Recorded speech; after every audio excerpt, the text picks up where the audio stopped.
August 31st, 2021. As you're looking at incredible images to me of, these are satellite images over the U.S.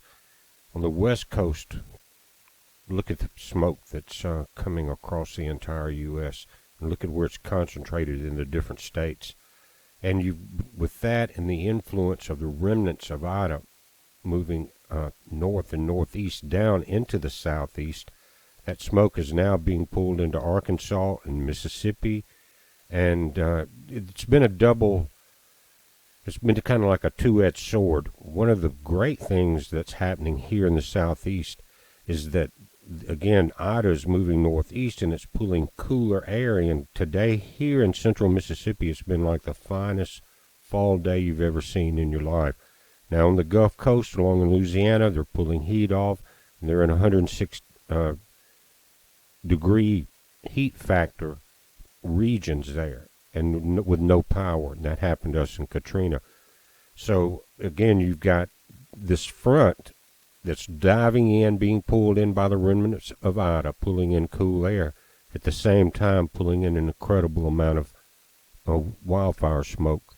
We'll kind of take a look at the different regions. But check this out. Again, satellite images, a different look, west coast. Throughout these northwest states, we see heavy fires now that are expanding. The Lake Tahoe fire, which I think is also called the Caldera fire, guys, correct me if I'm wrong, has jumped one of the ridges that a fire has never jumped, and now it has crossed a granite ridge, and they've evacuated much of South Tahoe on the California side. But look at this, guys. Look into Arkansas. There's an immense cloud coming down upon you now. But notice how it's spread through western Tennessee and now getting into north Mississippi. But these are some of the highest levels I've seen in these regions.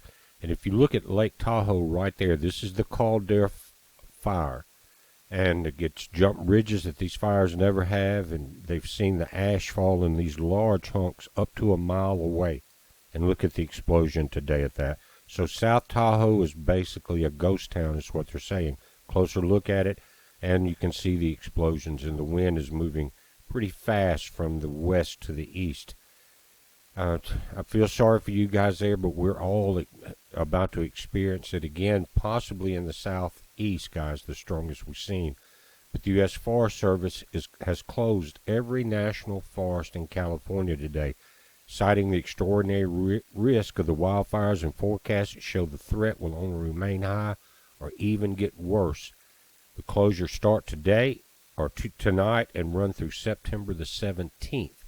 More than 6,800 wildfires have already burned 1.7 million acres of national forest land across California. That's just California, and you're seeing it in several states, plus Canada. They're saying this could help in two ways: reducing the number of people in harm's way and removing potential sources of ignition. And there's been quite a few sources of those lately. They're saying the only one that's not closed is the Humboldt, I think it's Toyaba National Forest, the majority of which is in Nevada. That has not been affected yet. So you know it's going to get crowded, but watch for that to happen. And in South Lake Tahoe, they're talking about they sent thousands of firefighters, 25 helicopters, and an arsenal of more than 400 fire engines and 70 water trucks, yet the fire still advanced. They dropped retardant chemicals through an ash-filled sky, bulldozed trees and brush to slow the march of the flames through the steep and rugged terrain of the Sierra Nevada. Yet it's still advancing. Bursting across a granite ridge into Lake Tahoe Basin, the Caldera fire now threatens tens of thousands of homes and hotels that ring the lake.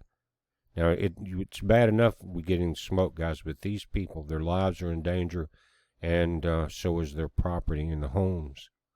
On Tuesday, the smoke-choked streets of South Lake Tahoe, the most populous city on the lake, were deserted, it says, except for the police.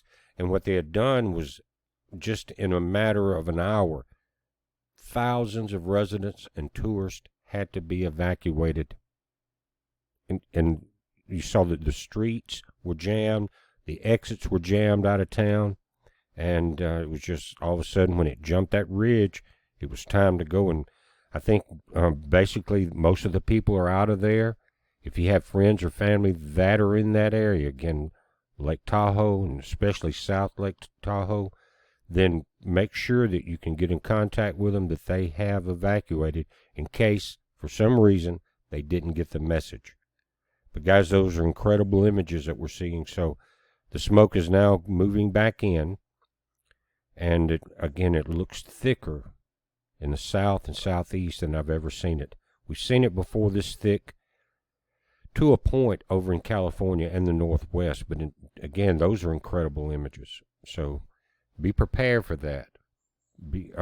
Make sure that you're aware of your outdoor activity. If you're doing lawn work or working outside or whatever you're doing, realize that if you don't have some breathing protection, you could be doing some major damage to your lungs. It's a heads up, guys. Be safe.